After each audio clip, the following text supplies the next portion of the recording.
कैसे हैं? चूँकि नया साल आ चुका है और नया साल आने के साथ साथ बहुत सारी टेंशन भी आ गई है हम लोगों के ऊपर कि एग्ज़ाम नज़दीक है, फरवरी में होने वाला है, तो बहुत सारा टेंशन है। और ऊपर से इस बार का सिलेबस जो अभी बिहार बोर्ड ने, सिलेबस नहीं, उसके जो एक मॉडल पेपर है उसको जारी किया है बिहार बोर्ड ने, तो उसमें है, उसके बारे में भी बात करेंगे। तो पिछले क्लास में हम लोगों ने बात किया था, सबसे पहले क्लास में हम लोगों ने बात किया था कि सिलेबस क्या क्या है, हमें क्या क्या पढ़ना है। फिर उसके क्लास में हम लोगों ने देखा था, हमारे सिलेबस का सबसे पहला टॉपिक था जय प्रक्रम का पोषण को हम लोगों ने देखा था, उसके बारे में थोड़ा जाना था हम लोगों ने। तो फिर पोषण में हम लोगों ने जाना था स्वपोषी, विषमपोषी में भी फिर आगे चल के होता है, हमें बुक में पढ़ना है कि जीवों में पोषण कैसे होते हैं, जीवों में पाचन, तो और सारी भी क्रिया हैं। तो उसके लिए अब आज हम लोग पढ़ेंगे पाचन के बारे में कि जंतुओं में या फिर मनुष्य में पाचन किस तरह से होता है, कौन कौन से अंग होते हैं, क्या क्या होता है, उनके बारे में जानेंगे। तो चलिए बात करते हैं आज अपने नेक्स्ट टॉपिक की तरफ बढ़ते हैं आगे, जो कि है हम लोग का पाचन। काफ़ी मेहनत से मैंने बनाया है इसे। तो इसमें है यह पाचन तंत्र का पूरी तरह से एक डायग्राम है। शायद यह उतने अच्छे से तरीके से नहीं बन पाया है, लेकिन मैंने कोशिश किया है कि इसमें जितने भी पाचन तंत्र के जितने भी पार्ट्स, जितने भी अंग इसमें भाग लेते हैं हमारे पाचन तंत्र में, उन सबों को शामिल करने का, सबों को लगभग सारे पाचन अंगों के तंत्र में जितने भी अंग आते हैं वो सारे चीज़ों को इसमें डाला गया है। जैसे कि 5 नंबर के क्वेश्चन में पूछा भी गया था एक बार कि पाचन तंत्र का नियम नामांकित चित्र बनाए और उनके विभिन्न पार्ट्स का, उनके कार्यों का वर्णन करें। तो इसीलिए तो शुरुआत करते हैं हमारे आज के टॉपिक पाचन तंत्र में, जिसमें कि पहला ये जो डायग्राम है, नामांकित चित्र है पाचन तंत्र का। इसे कोशिश करें कि आप इसे वीडियो को पॉज करके या फिर इसका स्क्रीनशॉट लेकर के कोशिश करें कि आप इसे अपने कॉपी पे बना लें, ताकि इससे ये 5 नंबर में भी पूछ चुका है। तो और ये चूंकि अच्छा भी क्वेश्चन है, तो हो सकता है कि हमारे अगले एग्जाम में इससे फिर से पूछा जाए। तो इसीलिए हम लोग बात करेंगे अब कि हमें पाचन तंत्र तो पाचन तंत्र में मेनली होता क्या है? पाचन तंत्र में होता है क्या कि हम भोजन खाते हैं, जो भोजन हम खाते हैं उसे हमारे शरीर के विभिन्न पार्ट्स जो हैं वो अलग अलग उसे पचाते हैं। अलग अलग जगह पे अलग अलग चीज़ों का पाचन होता है। हमारे भोजन में बहुत सारी चीज़ें होती है, वसा होता है, कार्बोहाइड्रेट्स होते हैं, तो बहुत सारी अलग अलग चीज़ों है, प्रोटीन होता है, तो उसका अलग अलग जगह पे पाचन है। हमें ज़्यादा कुछ इसके बारे में पढ़ना नहीं है, मैंने पूरे बुक को देखा है अच्छे से, तो उसमें जितनी चीज़ें हैं मैं सबको शामिल यहाँ करूँगा। और हाँ, तो शुरुआत करते हैं। हम जैसे भी हम भोजन करते हैं, तो भोजन करने में होता है क्या कि सबसे पहले हम कोई फूड है, अगर वो कोई फूड हम खाते हैं, तो फूड हम माउथ के थ्रू, मुंह के थ्रू, कोई भी भोजन हम मुंह के थ्रू खाएं, तो मुंह में होता है कि हम उसको चबाते हैं, क्योंकि वो बड़ा होता है और हार्ड होता है वो, तो उसको पचाने में आसानी नहीं होगी। इस वजह से हम लोग करते हैं क्या कि हम लोग नहीं, हमारे दांत का काम है कि उन भोजन के टुकड़ों को छोटे छोटे टुकड़ों में करना। और वहाँ पे हमारे माउथ में, हमारे मुंह में सैलिवरी ग्लैंड होते हैं। सैलिवरी ग्लैंड का काम क्या होता है? उसमें सलाइवा होता है। सैलिवरी ग्लैंड से सलाइवा मतलब सैलिवरी नहीं, लार ग्रंथि उसको कहते हैं हिंदी में। तो लार ग्रंथि का काम होता है, वहां से लार रस निकलता है, ठीक है। और जीभ का जो काम है वो करता है क्या कि जो हमारे लार ग्रंथि से लार रस निकलता है, उसको भोजन में अच्छे तरीके से उसको उसमें लपेटने का, उसको अच्छे तरह से उसमें मिलाने का काम होता है उसमें। तो ये हमारा जो काम है वो हमारी लार ग्रंथि करती है। फिर आगे होता है क्या कि माउथ में, हाँ ये भी एक इंटरेस्टिंग चीज है कि कुछ भोजन का कुछ पार्ट जो होता है वो हमारे मुंह में ही अवशोषित हो जाती है। मतलब पचाने का काम के साथ साथ अवशोषण का काम भी हमारे मुंह में शुरू हो जाता है, ठीक है। तो होता क्या है कि जैसे हमने कुछ भोजन खाया, ठीक है, भोजन किया तो मुंह में गया, तो दांतों ने उसे छोटे छोटे टुकड़ों में किया। जीभ जो है उसने उसको अच्छे से मिलाया, लार रस से लार निकला है, और जिसमें एंजाइम होता है जिसका नाम एमाइलेज है। वो लार रस में वो एमाइलेज का काम होता है कि वो वसा को तोड़ती है। तो 30% वसा जो होती है ना, उसको तोड़ने का काम, उसको फिर इमल्सिफाई करने का काम, इमल्सिफाई वसा और इमल्सीकृत वसा, उसको हिंदी में कहते हैं इमल्सीकृत वसा, फिर उसको फिर वसा अम्ल में और ग्लिसरॉल में तोड़ने का काम जो होता है वो हमारे मुख में हो जाती है 30%। ठीक है, उसके आगे होता है क्या कि हमारे पास ये है ग्रास नली। ये ग्रास नली है, भोजन हमने मुंह में डाला, मुंह में से यहाँ पे लाल रस से लार निकला और चूंकि छोटे छोटे टुकड़ों में हो चुका। और लाल रस का एक बहुत सारे काम है। लाल रस का कुछ काम है, जैसे कि पहला काम होता है कि उसमें से एमाइलेज निकलता है, जिससे पहला काम उसमें से जो एमाइलेज निकलता है वो उसको वसा को तोड़ता है। उसमें से एक और एंजाइम होता है, हालांकि वो पढ़ना नहीं है, मैं जानकारी के लिए बता रहा हूँ कि उसमें से एक और एंजाइम निकलता है जिसका नाम होता है लाइसोजाइम। लाइसोजाइम एंजाइम होता है, ठीक है, हिंदी में भी लाइसोजाइम ही कहते हैं इसको। तो इस एंजाइम का काम होता है कि यह एंटीबैक्टीरियल होता है। एंटीबैक्टीरियल मतलब कि जीवाणु जो भी हमारे भोजन में, भोज्य पदार्थ में जो भी आते हैं, जीवाणु आते हैं हम उन भोजन के साथ, चूंकि हम लोग बहुत सारी चीजें खाते हैं, तरह तरह की चीजें, उसमें जो अच्छी से पकी हुई नहीं रहती है भोजन, उसमें कुछ जीवाणु भी होते हैं जो कि चले आते हैं भोज्य पदार्थ के साथ। तो उसके लिए यह उसके अगेंस्ट में यह काम करता है, उससे लड़ता है ये लाइसोजाइम। ठीक है, तो ये एक लाइसोजाइम हो गया, एक एमाइलेज हो गया जो कि हमारे लार में उपस्थित रहता है। और लार ग्रंथि की बात करें तो ये लार ग्रंथि 3 होते हैं यहाँ पे मुंह में। ठीक है, तीनों के नाम यहाँ पे अलग अलग हैं। अगर डायग्राम नामांकित चित्र बोले बनाने को, तो आप नामांकित चित्र में इन तीनों को चीज को डालेंगे। और अगर आपसे कार्य पूछे कि अगर इसके कार्य लिखे, तो आप एक लार ग्रंथि लिखेंगे जिसके अंतर्गत में ये तीनों आ जाएगा।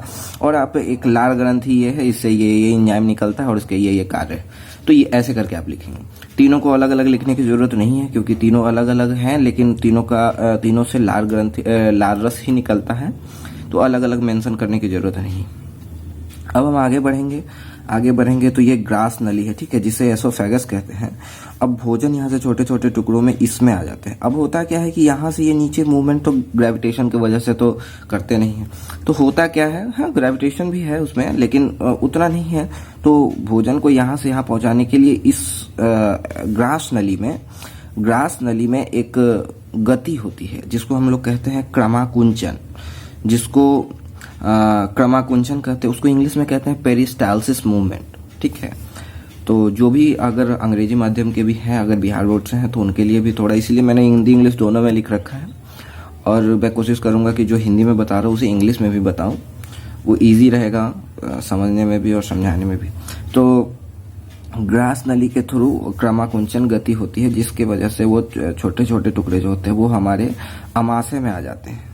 पेट जिसको कहते हैं, पेट, उसको अमाशय में अब क्या क्या होता है, अमाशय में आने के बाद होता है क्या, फूड जो होता है, भोजन जो भी हमने भोज्य पदार्थ लिया है, अमाशय में अमाशय से निकलता है HCl माने कि हाइड्रोक्लोरिक एसिड।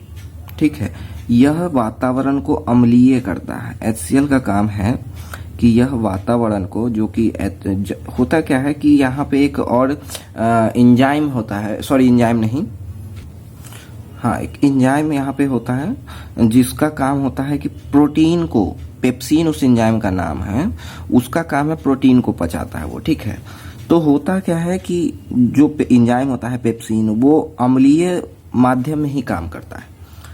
मतलब कि जैसे अब किसी हर चीज का काम करने के लिए एक माध्यम चाहिए। अब किसी को नौकरी करना है, कोई ऑनलाइन काम करना चाहता है तो उसको लैपटॉप चाहिए, उसको तो इस तरह से एक माध्यम चाहिए होता है हर काम को करने के लिए। तो वो पेप्सिन जो होता है वो अम्लीय माध्यम में काम करता है। तो इसलिए उस अम्लीय माध्यम को बनाए रखने के लिए इस पेट में हमारे अमाशय में HCl रिलीज होता है। HCl जो हाइड्रोक्लोरिक एसिड है, वो हाइड्रोक्लोरिक अम्ल जो है वो निकलता है इसमें, और वो एक माध्यम प्रदान करता है पेप्सिन को, जो प्रोटीन को पचाता है। ठीक है, और हमारे इसी में हमारे जो जठर ग्रंथि होती है आमाशय में, जो कि जहाँ से 3 तरह की चीजें निकलती है। एक तो हो गया हमारा हाइड्रोक्लोरिक एसिड हो गया। अगला जो है वो हो जाएगा हमारा कि एक तो हाइड्रोक्लोरिक एसिड, फिर दूसरा हो गया इसमें सलेस्मा, जिसको इंग्लिश में म्यूकस कहते हैं। सलेस्मा क्यों निकलता है? सलेस्मा इसमें से इसलिए निकलता है, हालांकि वो पूरे आहार नाल के पूरे में होता है वो चीज, जो सलेस्मा जिसको हम लोग इंग्लिश में म्यूकस कहते हैं, वो चीज पूरे में होता है। लेकिन यहाँ पे रिलीज ज्यादा होता है, और यहाँ पे रिलीज इसलिए होता है क्योंकि होता क्या है कि जो अम्ल होता है HCl, वो बहुत ज़्यादा अम्लीय गुण का होता है। ठीक है, उसकी एसिडिटी मतलब उसका जो pH होता है वो बहुत कम होता है। तो उसमें इतनी क्षमता होती है कि वो हमारे पेट के जो दीवार है उसको वो गला सकती है, उसको वो घाव कर सकती है, अल्सर, जिस वजह से इसलिए इसमें इसके दीवार को बचाने के लिए, इसकी जो दीवार है अमाशय की, उसको बचाने के लिए यहाँ से एक म्यूकस निकलता है, सलेस्मा जिसको हिंदी में कहते हैं, वो निकलता है, जो हमारे दीवार को जो हमारे पेट के अमाशय की दीवार को अम्लीय माध्यम से उस अम्ल से बचाता है। तो ये हो गया एक सलेस्मा हो गया। और हमारा दूसरा हो गया कि यहाँ से हाइड्रोक्लोरिक अम्ल निकलता है। और तीसरा पेप्सिन निकलता है, जो कि हमारे प्रोटीन का पाचन करता है।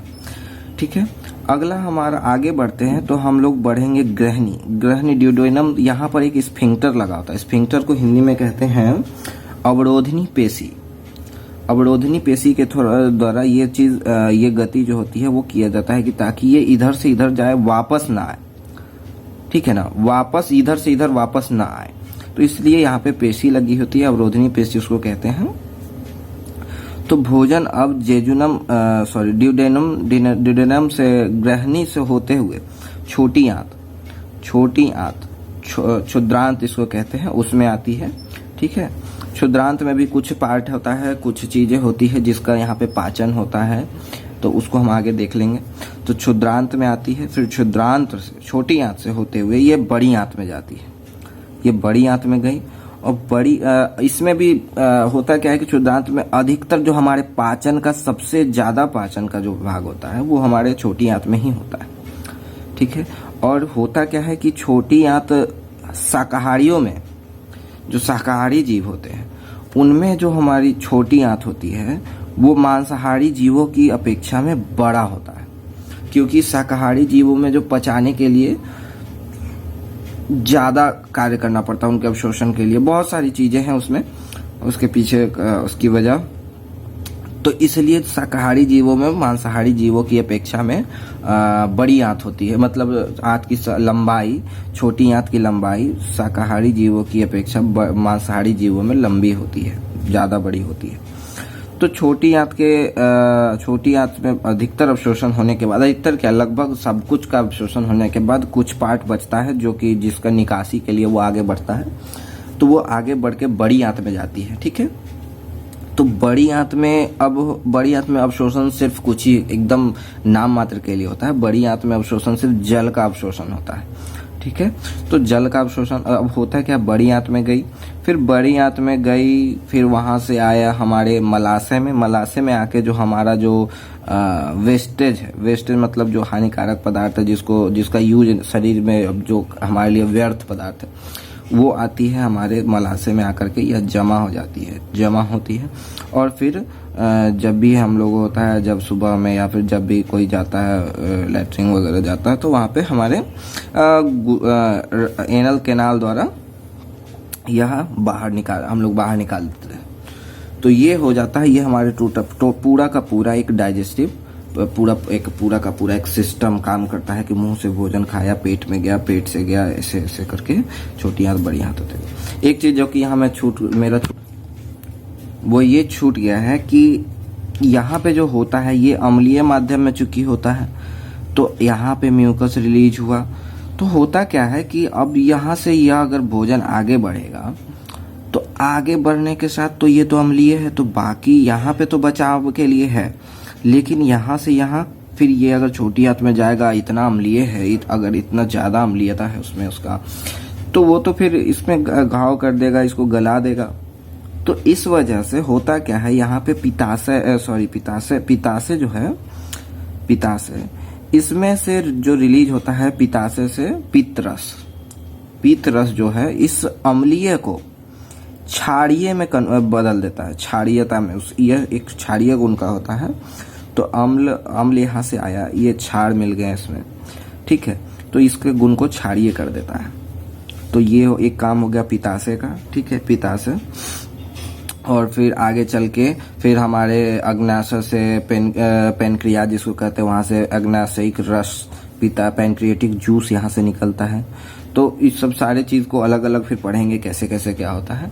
तो ये हो गया हमारा टोटल नामांकित चित्र हो गया, जिसके बारे में हम लोगों ने थोड़ा थोड़ा जान लिया कि कैसे कौन क्या काम करता है। अब आगे बढ़ेंगे, एक तरह से हम लोग ऐसा एक रफ डायग्राम, मैंने रफ ये खींचा है कि कैसे कैसे हमने भोजन खाया। तो भोजन हमारे मुख में गया, मुख में हमारा लार ग्रंथि होता है, लार रस होता है, जहाँ से हम लोग भोजन चबाते हैं, सॉफ्टनेस आया खाना में, तो वो सॉफ्ट कोमल हो जाता है ताकि अंदर नीचे मूव करने में ज़्यादा दिक्कत ना हो, परेशानी ना हो। फिर ग्रास नली से होते हुए वो अमाशय में आता है, अमाशय में आकर के फिर वो भोजन अमाशय से फिर छोटी आंत में गया, छोटी आंत से निकल के फिर आता है वो बड़ी आंत में जाता है, तो बड़ी आंत से फिर जाता है वो गूदा में फिर वो मल द्वार से बाहर निकल जाता है, जिसको कि हमारी अवरोधनी जो होती है, अवरोधनी पेशी का ही शायद कहते हैं, अवरोधनी पेशी, सॉरी। तो अवरोधनी पेशी जो होती है उससे वो मल द्वार के द्वारा बाहर निकल जाता है। एक चीज और यहाँ पे बता दूंगा मैं कि ये जो होता है ना, ये इसको कहते हैं अपेंडिक्स। और यह होता है कि पहले हम लोग हरे साग सब्जी पौधे ये सब पर जिंदा रहते थे, जब हमारे पूर्वज जो बंदर थे या फिर जो भी थे, तो उसमें पचाने के लिए मांस भी खाते थे, लेकिन वो कच्चा मांस खा लेते थे। तो इस वजह से उनमें पचाने के लिए ज़्यादा क्रिया काम करना पड़ता था हमारे डाइजेस्टिव सिस्टम को, हमारे पाचन तंत्र को। तो उस वक्त ये अपेंडिक्स है वो काम करता था। लेकिन अब हम लोग चूंकि बना बनाया भोजन खाते हैं और पका हुआ खाते हैं, तो इस वजह से यह धीरे धीरे चल के काम, अब इसकी कोई ज़रूरत नहीं है, तो यह काम भी नहीं करता है। तो अब यह हमारे शरीर में एक तरह से वेस्ट की तरह हो गया। तो इस तरह यह एक ऑब्जेक्टिव क्वेश्चन भी आता है कि निम्नलिखित में से कौन हमारे शरीर के लिए व्यर्थ मतलब वेस्टिजियल ऑर्गन है और अंग है। तो उसमें हम लोग देखते हैं परिशेषिका एक ऑप्शन, इंग्लिश में अगर रहा तो अपेंडिक्स, तो वो ये अपेंडिक्स होता है, जो कि इसका यूज कोई उपयोग नहीं है इसका, ये हमारे शरीर में व्यर्थ है। अब हम लोग थोड़ा सा देख लेंगे छोटी आंत में क्या होता है। बाकी तो हम लोगों ने डिस्कस कर ही लिया कि यहाँ क्या क्या होता है, क्या क्या चीज़ यहाँ से निकलती है। फिर आगे चल के पढ़ेंगे, फिर देखते हैं पीछे क्या क्या है। तो अब हम लोग देखेंगे कि क्या थोड़ा बस जो चीज़ पढ़ाया है उसी को फिर यहाँ पे देख लेंगे। इससे रहेगा कि आप लोगों को इजी रहेगा थोड़ा सा समझने में, लिखने में। अगर आप चाहें तो इसको लिख सकते हैं, स्क्रीनशॉट ले सकते हैं वीडियो को पॉज करके या फिर जैसे भी। तो लार में जो होता है वो एमाइलेज एंजाइम होता है जो वसा को पचाता है। 30% वसा को पचाने का कार्य यहाँ पे हो जाता है। ठीक है, हो गया कि अब 30% हो गया, अब 70%। तो 70% के लिए आगे है, बचा हुआ 70% नीचे में होगा। अब अमाशय में चूंकि मैंने बताया था कि लार ग्रंथि जो होती है वहां से भोजन निकल के हमारे अमाशय में जाता है। अमाशय में 3 तरह की एसिड होता है, एक हाइड्रोक्लोरिक एसिड होता है रिलीज होता है, वहाँ पेप्सिन होता है रिलीज, फिर सलेस्मा होता है। फिर तीनों का अलग अलग हमने यहाँ पे लिख भी रखा है कि पेप्सिन एंजाइम की क्रिया में सहायता करता है। पेप्सिन क्या होता है? यह प्रोटीन पाचक एंजाइम है। सलेस्मा म्यूकस, यह अमाशय की भीतरी दीवार को अम्ल से हानि होने से बचाता है। तो ये चीजें हमने यहाँ पर लिख रखा है। अब है कि छोटी आंत है, आहार नल का सबसे लंबा भाग होता है, शाकाहारी जीवों में की क्षुद्रांत मांसाहारी की तुलना में ज्यादा बड़ा होता है। ये तो हो गई छोटी आंत के बारे में। अब यहाँ पर काम क्या क्या होता है? यहाँ पर यह शरीर, यह जो पाचन का सबसे बड़ा भाग यहीं पे होता है, पूर्ण होता है। तो सबसे पहला चीज जो हो गया, यहाँ पे कार्बोहाइड्रेट, वसा तथा प्रोटीन का पूर्ण पाचन स्थल है। यहाँ देखिए होता क्या है, जैसे वसा जो होता है, वसा को अग्न्याशयिक रस जो होता है वो पहले होता है क्या है कि बड़े बड़े वसा के बड़े बड़े आकार के गोले रहते हैं, उसको फिर उसमें एंजाइम को काम करने में नहीं बनता। होता है ना कि जैसे गांठ है, अगर लकड़ियों का गट्ठा पड़ा है तो उसको तोड़ना आसान नहीं है, सिवाय इसके कि एक लकड़ी को तोड़ने में जितनी आसानी होती है उतना फिर अगर बहुत सारी लकड़ी का गुच्छा है तो उसको तोड़ना उतना आसान नहीं। तो वही चीज यहाँ होता है, तो उसको पहले बड़े बड़े टुकड़ों को छोटे छोटे टुकड़ों में बदला जाता है, जिस पर कि एंजाइम को काम करने में बने। होता है क्या है कि वसा एंजाइम के बाद, एंजाइम से इसमें अभिक्रिया के बाद इसमें एमल्सीकृत वसा हो जाता है। इमल्सीकृत आपने पढ़ा होगा, साबुन में पढ़ा होगा, इमल्सिफिकेशन एक होता है, इमल्सीकरण वो पढ़ा होगा, वो चीज इमल्सीकृत वसा यहाँ पे हो जाता है। वो आगे चल के लाइपेज जो होता है कि एंजाइम, जो लाइपेज एंजाइम मैंने बताया था, अब नहीं बताया शायद, अग्न्याशयिक रस में जो अग्न्याशय होता है उसमें एक लाइपेज एंजाइम रिलीज होता है, वहां से एक निकलता है जो लाइपेज एंजाइम जो होता है वो वसा का पूर्ण पाचन करता है। पूर्ण पाचन यहाँ 30% था जो कि पूर्ण पाचन नहीं था, यहाँ तक लाके उन्होंने छोड़ दिया था। यहाँ पे वसा जो होता है, ये एंजाइम जो होता है एमाइलेज वो वसा को इस इमल्सीकृत वसा तक लाके छोड़ देते हैं। आगे का काम जो होता है वो हमारे लाइपेज एंजाइम करते हैं, जो कि इसका पूर्ण पाचन करते हैं। अग्न्याशय में अग्न्याशय रस से निकलता है जो कि और इसको इमल्सीकृत वसा को वसा अम्ल, फैटी एसिड तथा ग्लिसरॉल में उसको बदल देता है। समझ गए? अब होता क्या है हाँ, अब देखते हैं कि ये वसा बदल के आगे चल के वसाम तथा ग्लिसरॉल में बदल गया। प्रोटीन का भी पाचन यहाँ पे, जैसा मैंने बताया कि प्रोटीन का भी पूर्णतया पाचन होता है। तो प्रोटीन को अमीनो एसिड में, अमीनो अम्ल में तोड़ देते हैं इसको, जो कि फिर हमारे जैसे ये मान के चलो ये डाइजेस्टिव सिस्टम का एक ये डाइजेस्टिव सिस्टम। अब हो गया क्या कि यहाँ पे बच्चों को ये नहीं समझ में आता कि अवशोषण हुआ कैसे, तो इसमें मान के चलो ये सारी क्रियाएं हो रही है, और इसी में जो ये दीवार जो होती है हमारे पाचन तंत्र की, ये दीवार जो है इसमें बहुत सारे ब्लड रुधिर तंत्र, क्या कहते हैं उसको, आर्टरीज, धमनी और शिराओं का वो जाते रहते हैं। तो यहाँ से ये चीज हो जाती है अभिक्रिया, और यहाँ से जो निकलता है जैसे अमीनो एसिड हो गया, अमीनो अम्ल है, वसा अम्ल है, ये सब जो चीजें हैं, चाहे या फिर हमारे जो कार्बोहाइड्रेट को आगे ग्लूकोज में बदल जाता है रिएक्शन के बाद, अभिक्रिया के बाद, तो वो सारी चीजें जो होती है वो हमारे ब्लड में चले जाते हैं, वो हमारे ब्लड वेसल में अवशोषित हो जाते हैं, डिफ्यूजन हो जाता है, विसरण उसके थ्रू चले जाते हैं, जिससे और वो फिर शरीर के विभिन्न भागों तक जहां जहां जिसका कार्य होता है वहां पे पहुंचा दिए जाते हैं।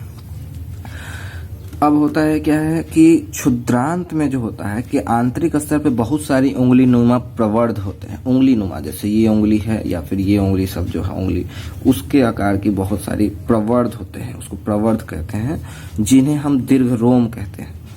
अब होता क्या है, ये जो दीर्घ रोम जैसा ये बताया ना, ये ऐसे ऐसे बनावट होती है, यहाँ पे ऐसे ऐसे बनावट होता है पूरा में इस तरह से। तो ये जो होता है ना, ये अवशोषण का कार्य करती है। ये जो दीर्घ रोम होता है, ये क्वेश्चन हो सकता है ऑब्जेक्टिव में पूछ भी सकता है अगर कोई पूछना चाहे तो, कि क्षुद्रांत के आंतरिक स्तर में बहुत सारी उंगली नुमा प्रवर्ध होते हैं, उसे क्या कहते हैं, दीर्घ रोम होते हैं कहते हैं। और उसका अगर पूछ दे फंक्शन क्या है, उसका कार्य क्या है, तो वो अवशोषण का कार्य करती है। और एक और इसका होता है कि ये जैसे होता है क्या है कि कभी कभी ये साइज को भी बड़ा करती है। जैसे इतना छोटा पतला सा कुछ है, अगर नली है और दीर्घ रोम होता है, अंदर में दीर्घ रोम है पूरा, तो उसका साइज बढ़ाने का भी कार्य करती है। ऐसे साइज बढ़ गया, तो वो चीज हो गया कि हाँ, तो आगे ये क्षुद्रांत तक का हो गया। अब होता है क्या, पाचित भोजन जो होता है वो क्षुद्रांत से अब बड़ी आंत में चली जाती है। बड़ी आंत में जाती है जहां पे सिर्फ और सिर्फ जल का अवशोषण होता है और कुछ नहीं होता है, सिर्फ जल वहां से अवशोषित होती है, और बाकी जितने भी बचे हुए अन्य पदार्थ है वो गुदा द्वारा शरीर से बाहर कर दिया जाता है। ये हमारा डाइजेस्टिव सिस्टम कंप्लीट। इतना ही हमें जानना है इसके बारे में। जो भी क्वेश्चन अगर डाइजेस्टिव सिस्टम से पूछे जाएंगे उसका इतना ही, उसमें उतना ही हमें पढ़ना है। हाँ, लेकिन एक चीज है कि अगर इसमें से अगर कुछ पूछ सकता है तो ये कि विभिन्न भागों का क्या क्या कार्य है, तो वो मैंने बोल कर बता दिया है। आप कृपया, अगर मैं उतना लिख नहीं सकता था तो इसलिए आपको जो भी रोक के वीडियो को आप उसे लिख सकते हैं अपने अपने नोट्स में। मैंने उसका सबके बारे में अलग अलग डिटेल में बताया हुआ है। वीडियो को पॉज करके आप लिख लें। चलिए, तो अब चूंकि एक पाचन तंत्र हमारा सबसे पहला जो था कि ये हम लोगों ने ये 2 टॉपिक खत्म कर दिया, एक पोषण, एक पाचन तंत्र।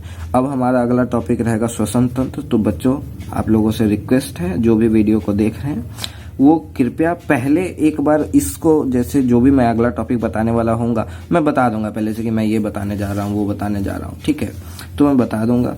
तो उससे होगा क्या कि आप लोग एक बार उसे पढ़ लेंगे, और ताकि उसको अच्छे से आपको समझ में आए कि मैं क्या बता रहा हूँ, कैसे कैसे।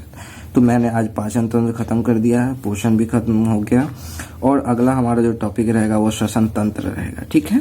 श्वसन तंत्र के बारे में आप लोग पढ़ लें। फिर अगर किसी तरह की आप लोगों को क्वेश्चन पूछना होगा तो आप लोग कमेंट कर सकते हैं, कमेंट में पूछ सकते हैं। आप लोगों को नंबर कमेंट में आप लोग पूछ सकते हैं। चलिए, धन्यवाद। और वीडियो अगर अच्छी लगे तो लाइक करें, शेयर करें, जरूरतमंदों तक वीडियो पहुंचाएं। चलिए, धन्यवाद।